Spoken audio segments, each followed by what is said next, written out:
ये जो सभा है कार्यक्रम है पूरी तरह बंद है भैया।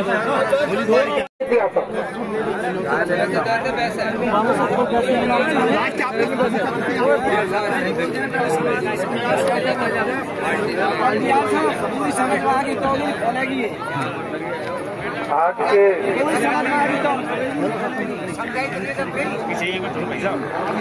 आदिवासी मीणा महापंचायत के सभापति महोदय बद्री पटेल जी, सभी एरिया से आए हुए सभी पंच पटेल, मेरे को लगता है कि शहर गहन से तो 10% ही है। एमपी से कितना है, जो हाथ खड़ा करे। धौलपुर से, धौलपुर का मजबूत समाज है। आज शहरगार से कितने के शहरगार से खड़ा करो, हाथ देखते। अब तो सब नहीं कर दिया। जब नियमों की बात हो रही, जब 10% खड़े कर रहे थे, लेकिन अभी श्री गणेश जी ने एक एक पॉइंट पर आपका सबकी सहमति ली और सबने हाथ खड़े करके सहमति दी। मेरे हिसाब से पंचायत बहुत हो गई और पूरे राजस्थान में पालन करना शुरू कर दिया 1 मार्च से। इसलिए अब ये होना चाहिए कि अनुपालन कैसे हो। पहला पॉइंट तो ये होना चाहिए। हमारे यहाँ पर 20 तारीख को अनुपालन के लिए सपोर्टरा धर्मशाला में मीटिंग की थी। गिरिराज जी कुछ यहाँ से भी गए थे, आपके कर्णपुर से। 1-2 आदमियों ने उल्लंघन किया था। अनुपालन समिति की तरफ से उनको नोटिस दिया गया कि भैया एक बार तो हो गया, दोबारा करोगे तो फिर ठीक नहीं है। मेरा कहने का तात्पर्य है कि आप लोग जो भी इतना टाइम खराब कर रहे हो, पैसा खराब कर रहे हो अरेंजमेंट वगैरह में, अगर इनकी अनुपालना नहीं होती तो कोई मतलब नहीं। इसलिए मेहरबानी करके जो चर्चा यहाँ पर आज हुई है उसकी अनुपालना की जाए, और अनुपालना केवल गांव के पंच पटेल ही करेंगे। ये सब जगह डिसाइड हो गया। अगर वो उसको समझाए, पहले किसी साथी ने कहा था कि साहब ये दंड देना, इस तरह से करना शुरुआत में ही, तो एक हिसाब से कंधे लग जाते हैं। किसी भाई ने कहा था कि साहब कंधे बहुत लगाते हैं आजकल। तो इसलिए कोशिश ये करें गांव के पंच पटेल उसको अनुपालना करने के लिए कहा जाए कि भैया ये करो, अदरवाइज तो हमारे गांव की बदनामी हो रही है, अच्छा नहीं है। काफी जगह गांव के पंच पटेलों की नहीं मानते हैं, तो आपकी ग्राम पंचायत से या अनुपालना कमेटी जो भी आप बनाओगे तहसील लेवल पे जो भी है, वो आकर के उससे अनुरोध करे कि ये अच्छा नहीं है। पूरा हिंदुस्तान का मीना समाज इसको मान रहा है।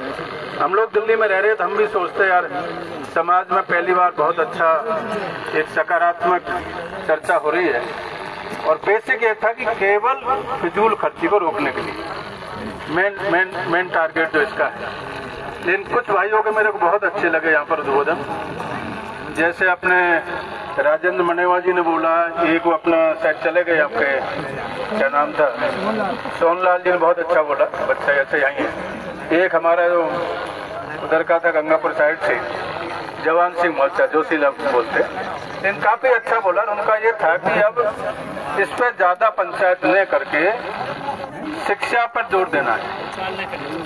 मेरा तो अनुरोध ये था कि शुरुआत कर्णपुर से करें आप लोग, और कर्णपुर में समाज का एक स्थान होना चाहिए। किसी साथी ने सजेस्ट भी किया था, शायद हमारे प्रधान जी जो थे मुकेश जी, उन्होंने बोला था, दारा सिंह जी ने बोला था, एक जगह तो हो जहाँ पर हम चर्चा कर सके। कहाँ समाज में कहीं गड़बड़ हो रहा है किसी तरह की, तो भाई बैठ के चर्चा कर सके। तो सबसे पहला बिंदु तो पूरे शहर गांव के लिए जो एजुकेशनली सबसे बैकवर्ड एरिया है, मेरे हिसाब से हमारे जिले में सबसे बैकवर्ड एरिया में आता है शिक्षक दृष्टि से, अदरवाइज नहीं ले इसको। इसलिए एक लाइब्रेरी की स्थापना और एक कम्युनिटी सेंटर की स्थापना सर गवर्नमेंट से कराया। राज्य सरकार बहुत कर रही है आजकल, आपके सब्सिडी में किया है, आपका गवर्नमेंट ने लैंड दी है। तो यहाँ के जो शहर गांव के पंच पटेल है, राजस्थान सरकार को अपने विधायक के मार्फत से या सीधे मिलके या जो भी आप संस्था बनाते हो उसके मार्फत आप लैंड अलॉटमेंट के लिए एक जगह के लिए अप्लाई करें। कोटा साइड में किसी जमाने में कहते हैं दारू की बात चल रही है, सबसे ज्यादा बदनाम कोटा एरिया था।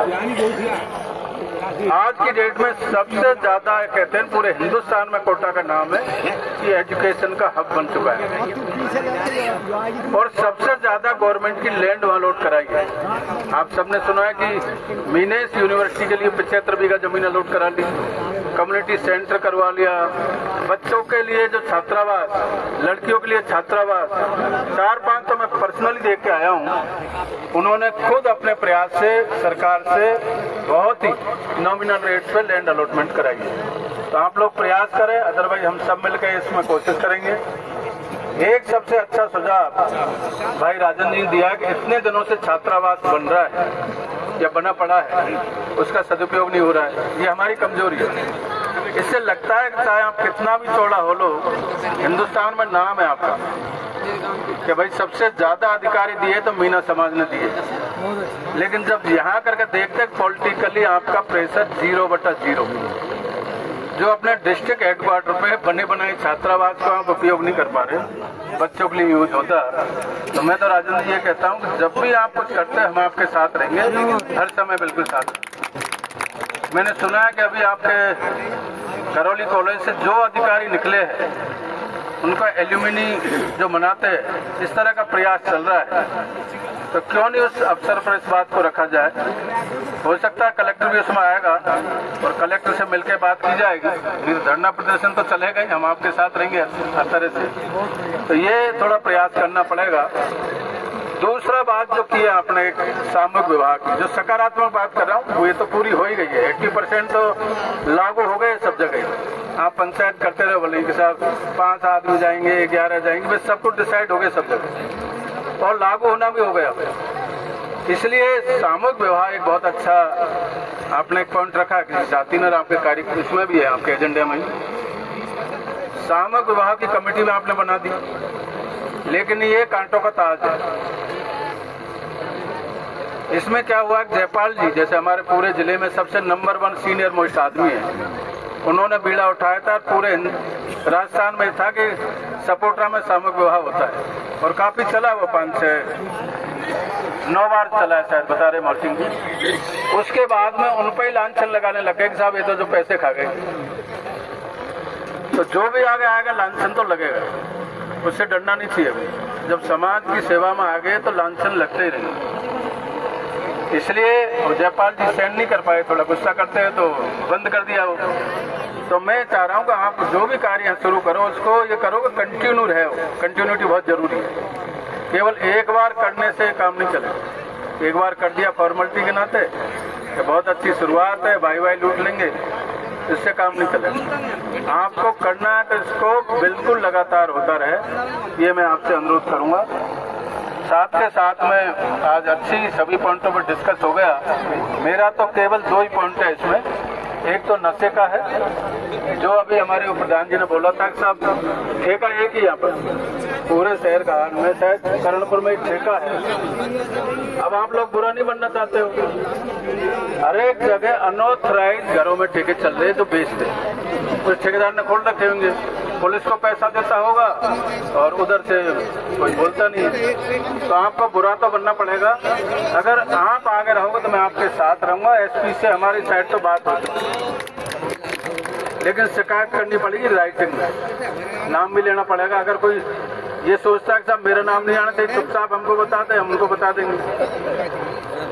लेकिन आपको कम से कम पेन लेना पड़ेगा। पंचपटे लोग जिस संबंधित गांव में किसी ने अनऑथराइज ठेका खोला हुआ है या कोई भी स्मैक वगैरह बेच रहा है, ट्रेडिंग कर रहा है और एक यूज कर रहा है, दोनों ही। एक तो ट्रेडिंग कर रहा है, कहाँ से आ रहा है, कौन है, कहाँ से लाता, पूरी चेन पकड़नी पड़ेगी। तो इससे वो एसपी साहब से कल भी मेरी बात हुई, धर्मशाला से की थी मैंने, और पहले भी बात हुई जब हमारी शुरुआत हुई थी सपोटरा में आपकी गोपना की मीटिंग के बाद में। तो मैं चाहूंगा कि इसकी जरूर पहल करें, इससे हमारी पूरी पीढ़ी या पूरा युवा वर्ग बर्बाद हो रहा है। दूसरा है दहेज का। दहेज का रियली आप कह रहे हैं ना कि पूर्णतः तो बंद नहीं हो सकता, वो सबको पता नहीं हो सकता, लेकिन अगर बच्ची योग्य है, जैसे किसी साथी ने कहा है, बच्ची हो गए, सपोज डॉक्टर है बच्ची, तो हम कोशिश करेंगे डॉक्टरी मिले उसको, कोई टीचर है तो टीचर ही मिले। ऐसा नहीं है कि आप अनपढ़ बच्ची है और पैसे आपको फिर तो पैसे देने ही पड़ेंगे। कोशिश ये करो कि बच्चियों को अच्छी एजुकेशन दिलाए। बच्चियों के लिए राजस्थान में आजकल 33% रिजर्वेशन है और जुडिशरी में हमारी सबसे ज्यादा बच्ची आ रही है RJS। लेकिन आप तैयारी नहीं करोगे, आप सोचे घर बैठे RJS बन जाओगे, वो तो नहीं होगा। इसलिए जो एक खर्चा हम कम कर रहे हैं, जितनी बुराई है समाज में, इसको कम करके बच्चों की पढ़ाई के लिए यूज करना है, सीधा सा वो। उसमें कहीं भी आपको यहाँ वर्कशॉप करनी हो कि कहीं कौन सी लाइन चुननी है, 10वीं 11वीं और 12वीं के बच्चों के लिए वर्कशॉप अगर हम करवा सकते हैं, जिससे आकर के यहाँ उनको गाइड कर सके बच्चों को प्रॉपर्ली, जहाँ सीनियर सेकेंडरी स्कूल से, जिससे अपना कैरियर चुन सके। इसमें हम कोशिश करेंगे। सरकारी सेवाएं तो वैसे ही कम होती जा रही है आजकल, ज्यादातर सरकारों ने बंद कर दिया है, लेकिन प्राइवेट सेक्टर में भी जाने के चांस है। तो मेरा सीधा सा अनुरोध है कि दहेज अपने आप ही बंद हो जाएगा। हम कितनी भी कोशिश करें वो बंद होने वाला नहीं है, लेकिन जब पढ़े लिखे बच्चे होंगे तो अपने आप ही ये होगा। दूसरा जो आपका अभी इस तरह की जो कुरीतियाँ मानता हूँ मैं, तो ये छोड़ा छाड़ी का ज्यादा धंधा हो रहा है, तो ये थोड़ा सा रोकना पड़ेगा। बच्चा कोचिंग कर रहा है दिल्ली में या जयपुर में, माँ बाप को पता ही नहीं है, वो ऑलरेडी कहीं उसका चल रहा है प्रेम प्रसंग। और आप जब करोगे ऐसा, हम तो बच्चे से पूछेंगे आपने संबंध भी कर दिया, बाद में टूटते, काफी कैसे देखे मैंने, बहुत ज्यादा चल रहा है। तो अपने बच्चों पर थोड़ा सा फोकस रखे, बच्चों का ध्यान रखे, कौन सी सोसाइटी में उठ रहा है, कहाँ बैठ रहा है, क्या कर रहा है। तो इस तरह के केसेज को थोड़ा करें। और पूरे हिंदुस्तान में मीना समाज का नाम है। मैं चाहता हूँ कि आपका समाज एक रोल मॉडल बने पूरे हिंदुस्तान में। यार कोई समाज देखो तो मीना समाज, जब तो एक मैसेज जाएगा। अब धौलपुर के समाज की हम क्यों बढ़ाई करते हैं? गाँव में यूनिटी है, अच्छा है, संगठन है। मैं तो कई फंक्शनों में गया हूँ आपके, तो मैं चाहूंगा कि शहर गांव में भी थोड़ा सा जागृति आए और सब तरह से हम लोग आपके साथ है शुरू से, कोई ऐसी बात है नहीं।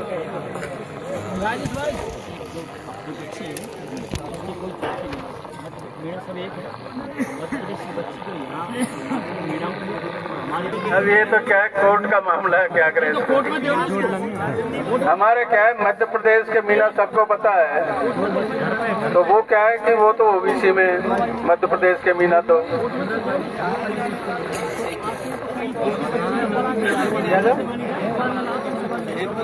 हमारा ये था कि ये भी उसको बेनिफिट मिलना चाहिए कि अगर वो यहाँ पर जैसे संबंध हो जाता है, उसी की बात कर रहे हैं ना। बच्ची की जाति पिता से पति से मानी जाए, ये कहीं नहीं मान रहे हैं, वो लटक रही है वैसे नहीं मान रहे कोई। अरे नहीं है। एक दूसरा पॉइंट, इसको हम बाद में चर्चा करेंगे। एक सबसे बड़ा पॉइंट आया है यहाँ पर विस्थापन का। विस्थापन का बहुत बड़ा पॉइंट है। इसमें आपको कमेटी बनानी पड़ेगी, स्ट्रॉन्ग कमेटी। एक बात तो है कि कमेटी के अलावा आपको कोर्ट में लड़ना पड़ेगा। कोर्ट के लिए सुप्रीम कोर्ट में रिट लगानी पड़ेगी, आपको अच्छे एडवोकेट करना पड़ेगा। इसलिए उसके लिए आप तैयार रहे। ये जो एक्ट बना है फॉरेस्ट का, इससे पहले 2006 में एक्ट बना था फॉरेस्ट राइट एक्ट। उसमें कहा 3 पीढ़ी तक अगर आप रह रहे हो कहीं तो आपको विस्थापित नहीं कर सकते। लेकिन हमारा दुर्भाग्य क्या हुआ, उसका अनुपालना का फॉरेस्ट डिपार्टमेंट को दे दिया, जबकि ये होना चाहिए सोशल वेलफेयर या ट्राइबल वेलफेयर डिपार्टमेंट के पास। अब उसी डिपार्टमेंट को देने से हम इसको प्रॉपर्ली नहीं कर पा रहे। बहुत सारे नोटिसेज मिले, झारखंड, छत्तीसगढ़, हो सकता है राजस्थान में मिले होंगे, जहां पर कि कम से कम 1 करोड़ के आसपास आदिवासियों को नोटिस मिल चुका है, क्योंकि उस कमेटी में ज्यादातर फॉरेस्ट डिपार्टमेंट के अधिकारी होते हैं। इसलिए अच्छा एडवोकेट करके, क्योंकि ये जो आपका नोटिफिकेशन आया है, टाइगर वाला जो नोटिफिकेशन आया है, ये भी अलग से एक्ट आया है पार्लियामेंट का ये एक्ट। तो दोनों एक्ट में इसमें कंट्राडिक्शन है। तो आप लोगों को जो भी 15-20 लोगों की टीम बनाए, एक अच्छे एडवोकेट करे सुप्रीम कोर्ट में, और यहाँ जन जागृति करे, हर एक गांव से कमेटी बनाए। बहुत बड़ा एरिया इफेक्ट हो रहा है इससे। आपका कर्णपुर से लगा करके धौलपुर तक का एरिया 108 गांव इससे इफेक्ट हो रहे हैं। तो कोई ऐसा भाई है जिसके पास पूरा डिटेल है? नहीं, वो नोटिफिकेशन वगैरह और वो पूरा, वो मेरे को बताना। मेरे साथ किसी के पास डिटेल नहीं है। अब तक तो इसी का विरोध कर देना चाहिए हमारे MP MLA को कि भाई इतने लोग कहाँ जाएंगे 108 गांव।